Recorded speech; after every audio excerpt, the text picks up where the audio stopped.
Welcome to Fashion Your Seatbelt, your first-class seat to one-on-one conversations with the fashion industry's top voices. I'm Jessica Michaud, and I created this podcast to share the joy I have in getting to know all the amazing people who bring this creative, inventive, and extraordinary business to life. You'll get to hear the cadence of their voices, the sound of their laughter, and feel firsthand how passionate they are about what they do. But before we get this show on the road, I want to say a quick thank you to GPS Radar for making this episode possible. GPS Radar is the members-only website where leading fashion brands and media connect. Also, I just want to remind you to leave a review. Stars are really trending right now, and it helps other very stylish listeners like yourself find the show. Now buckle up, and let's get started.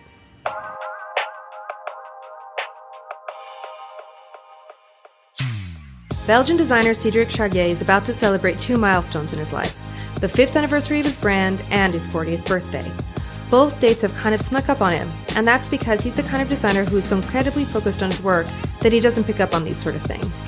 In fact, that's always been the case with Cedric, who studied at the famous Loom fashion school in Belgium and worked on the design teams at Celine during the reign of Michael Kors and perfected his craft alongside Alber Elbaz during his Lanvin years. From there, he became the artistic director of Cacharel before the Italian fashion giant Aeffe came knocking on his door, making him a dream offer to back the launch of his own signature brand. Since then, Cedric has built up a name for himself, not only for his beautifully cut garments and attractive graphic designs that make real-world clothing look and feel special, but also in the way in which he approaches the fashion system itself. He presents his menswear and womenswear together, has made a conscious decision to only produce 2 collections a year instead of the endless slog of pre-collection runway shows, capsules, cruise, resort collections that have pretty much filled up every waking hour of most modern designers' lives these days. Instead, he gives himself the time to be inspired, to find interesting partnerships to build creative collaborations with, like his new t-shirt team-up with the Fruit of the Loom company, and his choice to show his clothing in a presentation format so that buyers and journalists can have an up-close and personal interaction with his work, all underline that Cedric has his own elegant, understated approach to the business of fashion. I caught up with Cedric at his favorite French bistro to talk about his career, the choices that he has made, and why being a fashion designer might not be a lifelong pursuit. First of all, let's talk about the fall-winter collection, because you showed men's and women's together in Milan after showing in New York. Yeah, completely. So there's been a lot of re-examining or thinking about how you're going to... At that moment, my idea was to present my first collection during the Men's Fashion Week, to introduce and to present my women's collection too. I quite like the idea to present both together. They have real sense for me because they have sense in my creation process too. As you know, it's, I think, the best time or the right time for the selling too, and that's very important for me. So that's why I introduced during the Men's Fashion Week. Okay. And then you moved on for your spring-summer collection. You didn't do a fashion show at all. You actually went ahead and did a presentation. And what made you decide to skip a fashion show completely? Yeah, for the second one, I keep the time, I keep the date. Yeah. But I want to push the image, so that's why I develop more videos, more picture, because as you know, the digital takes a huge place, so that's why I decided to move. Okay. And what has the reaction been to this change? Actually, my selling are quite good. Okay. So it means that there's a sense to make this. So no, the reaction was quite okay, because I was more close to the people, more close to the press, more close to the customer. I have time to talk with everybody, and that's my feeling. And you did a partnership with Fruit of the Loom. Is this your first collaboration? It's the first collaboration, yeah. And what made you decide they were the one you wanted to do it with? Yeah, I want to make some t-shirts, like real ones. So more than trying to develop by myself and to make in Italy or another place, I say why not to talk and to ask to one of the most important brands. So we decided to call Fruit of the Loom, and we have a first meeting and a second one. and that's the beginning of the experience. So I was going to New York, and in my head, it was normally for one shot, but immediately we decided to make a long collaboration. So it's for 2 years. So it was like the introduce. Okay. And so then how did you make the classic Fruit of the Loom t-shirt your own, something that Cedric? I made like 4 models, 4 style, and I decided to rework on the classic one, so the one with the pocket one. I made another one with the print, and I play with the logo of Fruit of the Loom, and I cut the logo and I play with this. Another one was about stripe, so I take all the color palette that I developed for the t-shirt and I assembled all together as a new stripe. So it's not a print stripe; it's a real stripe. And the last one is a déstructuré t-shirt. So I take a S size plus a large size, cut it in 2 parts, put them together. Yeah. I want to go back a little bit. So you're a closed book. So I come from Belgium. Yes, that I knew. I come from the landscape, and I decided to study it when I was 18. I was like completely passionate by horse, and I make jumping like till my 18. And after I decided to move to fashion, and I begin my school. It was quite a quick time in Brussels. Only 2 years and a half, because I win a competition. It was the Concours des Jeunes Créateurs Belges at that time, and it was organized by LVMH at that moment. Before it became the famous LVMH prize, yes. So I win the first prize, and I was introduced to Michael Kors at Celine at that time. So it was my beginning in Paris. You spent time with Michael Kors, and then Jean-Paul Not, and then at Lanvin with Alber. Can you talk a little bit about working with those 3 different men and what you learned, took away from each of them? It was completely different. When I was working with Michael Kors, I was more in the accessories part. When he was at Celine, so for me, it was to discover a huge brand I'm working. It was my first experience, huge house, and I was 21 at that time, so it was quite impressive. Yeah. And Michael is a really incredible creator, I can say. I discovered all American creators are working. It was completely different from my Belgian background, as you can How is imagine. it different? How is he different? Because of the culture, because of the history, because of all of the past. In Belgium we have no fashion past. My dream at that time was to working for Yves Saint Laurent, but at that time Yves was top it. Yeah. So I told me that Jean-Paul, as the first assistant in the past, maybe can learn me something. As a Belgian guy, he was like, I was quite more close to him, and it was really interesting. He really learned me how to drape, how to play with the fabric, what was his vision of the minimal at that time, and 6 years with Alber Elbaz. And where were you? Were you with his design team? What was your? Yeah, I was in the design team.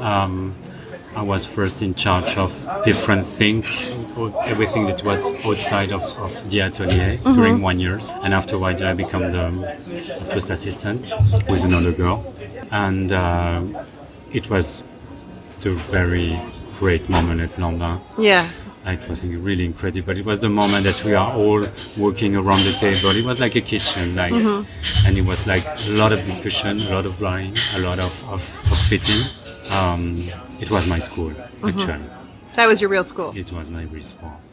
So you take away from that time with Alber Elbaz. What did you learn? You talked about draping with Jean-Paul. Draping, and I think that Alber learned me something really important, really interesting, that to respect the woman, to never forget that women have a soul, women have a face, and you need to see the face more than to see the dress in the first. That was really important. And then you jump ship and you decide to take over Cacharel. Yeah. What made you decide to do that? That was such a big move. It was coming to me, and I take that job as an experience because I was not really expert in the print and in the colors, and it was the first real job as a first. Correct me if I'm wrong. So there was a big blow up at the end of your time at Cacharel, right? Yeah. Where you left the company and Aeffe, which owned Cacharel, was like, you're nuts for getting rid of him because he's amazing talent, and decided to back your own label. Tell me what that experience was like to be so validated. With Cacharel, I met Massimo Ferretti from the Aeffe group, and we decided to begin in the story. And so, for somebody who doesn't know your brand, how do you separate yourself out from everybody else? One of my obsession is about the cut. I'm constantly concentrated about the cut. It's really important for me. So that's the first part of my work and my process. And after, I love to play with colors. So it's all the time about like cut, colors, some graphism. I'm kind of each time attracted by art in general. It depends. Sometimes it can be music, but in general, it's usually you seem to be drawn by a piece of art. Yeah. And I try to. I think that I make naturally like real clothes that we can wear. I think about clothes for every day, for every moment, and I think that all that different thing make my signature. And so, we're coming up on your 5-year anniversary. How does that feel to you? It's incredible because it was yesterday. Honestly, it goes so quick. But I think that me and my team and I we made an evolution. As I say, so we decided to change the way to present. Now we have the men's collection. And I think that I go more deep and more precise in my product. And but I like the idea like to keep a human speed. Especially in the day and age that we're living in, which is everything is so fast. It seems. I think it's just maybe you and Dries that are like 2 collections. That's it. This is all you're getting. Because I come back to 2 collections. Yes, you come back to 2 collections. It's like it's a conscious choice that you're making. Completely. Yeah. What made you decide that? Because you wanted to have a human pace, but was that the main reason? Different thing, because first of all, it was a personal decision, and I want to have time in between. It's not necessarily the work charge, but it's the time in between, because I just want to have time for thinking about what is the next. That's why I decided to come back to 2 collections. Next year you're going to be 40. So you're having a couple of big, 5-year anniversary. Are you freaking you out? Is that freaking you out? I mean, like, yeah. So what about the question about? Well, I don't know. I mean, like, are you taking stock of your life, or I mean, are you feeling do you feel that coming up on you, creeping up on you, the idea of turning 40? I think I feel like, to be honest, like 25 inside me, so I don't really think about this, honestly. I'm sorry, I don't have the right answer. No, there's no right answer. Age is a state of mind, in my opinion. No, I think that in my head, it's my time of working. I mean, like, I'm completely concentrated about my passion, and I think that I want to make the thing now and in the few years in front of me. After, I'm not sure I want to make that job like till Karl Lagerfeld, till the end of my life. Yeah. But so that's why I want to be concentrated at that moment for my work. Yeah. All right. So then, if you don't want to be like Karl Lagerfeld and be in your mid-70s still creating your signature brand, what other passions do you have that kind of passion, or maybe come back to something more personal? I mean, like, of course, I made some painting before and some sculpture. I didn't know that. Something with my hand. Yeah, I'm sure I will come back to this. You're one of these designers that's very understated. You don't feel the need to be a rock star designer out there partying, getting your name in lights and stuff like that. Is that a conscious choice, or is that just who you are, or is it? I think it's different thing. It's it's my nature to be like this, and I try to be honest with me. So it's true that I'm not the most popular or the most visible designer, but I think that's my way to work, and the most important for me is that my brand exists and that my clothes are wear. And have you seen your pieces worn in the street by people, and Yeah. and what's that been like for you to experience like real women wearing your clothing? This is the, how can I say this in English, l'aboutissement. It's the goal. It's the We can say this because we can say that sometimes we can imagine that the fashion show is l'aboutissement of your work, but not. It's when your clothes are arriving in the street. How do you work? What is your work process like? You say you talk about needing the time in between to be creative and to get those juices flowing again, but what is your work process like? Are you somebody like Alber told me that he always likes to have music playing? What is your... I think that it's important to understand that when you are creative, you never stop to work. I'm leaving in a few days in holidays, but it's holidays geographically, but it's not, because personally I never stop to think. I try it because it's necessary, but in my head I never stop to think. I am all the time on another collection, the next one, and sometimes we are talking about what about like la page blanche, and you need to learn about this. You need to wait that the right moment is arrived. Sometimes when the inspiration is not there, you can work on other things, on your research, or on other things that can take less your mind.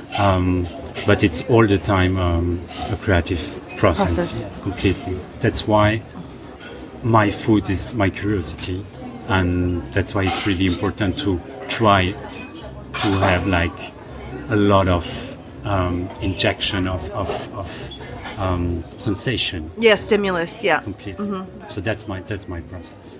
So you said you are an artist, that you like drawing and sculpting and things like that. What is it about fashion and designing clothing per se that excites you so much? I think that I have different person in my family that give me part of that taste, but it's not for the totality. One of my grandmother was making some embroidery, another one was making some hat.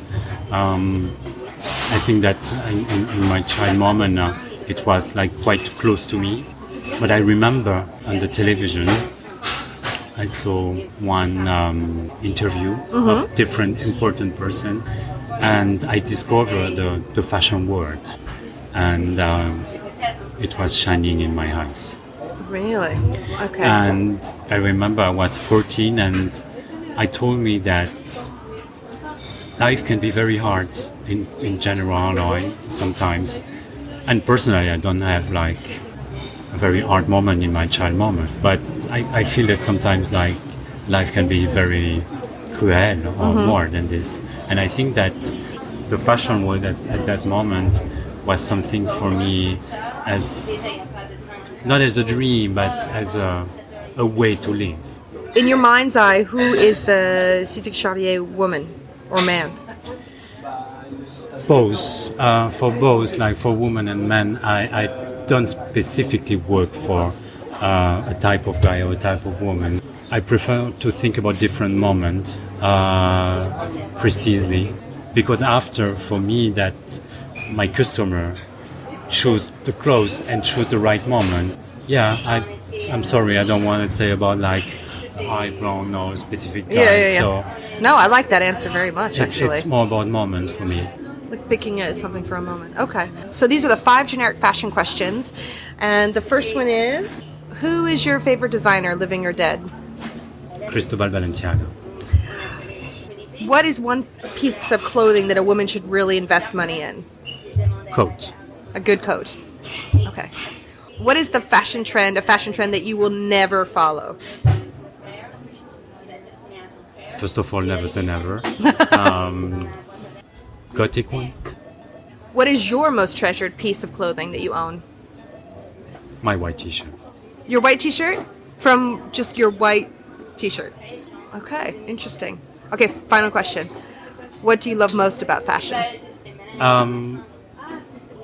in the process, when you work with your team, they have a lot of exchange, and that's one of the best moments, I think, because I think that it's a gift from life. It's the exchange from the other person. That's a beautiful answer. Cedric, thank you so much for speaking today. I really appreciate it. Thank you. Merci. Don't want to miss an episode of Fashion Your Seatbelt? No problem. Just go to iTunes or wherever you download your podcasts and click on the subscribe button. Then every new episode will drop into your feed automatically. No fuss, no muss. Fashion Your Seatbelt is made possible thanks to the wonderful people at Launchmetrics, the software company that is powering the fashion industry, and GPS Radar, the members-only website where leading fashion brands and media connect in style. I am a member of GPS Radar, and I can tell you, as a journalist, it has made my work life run much more smoothly. Believe me, I know. I'm Jessica Michaud.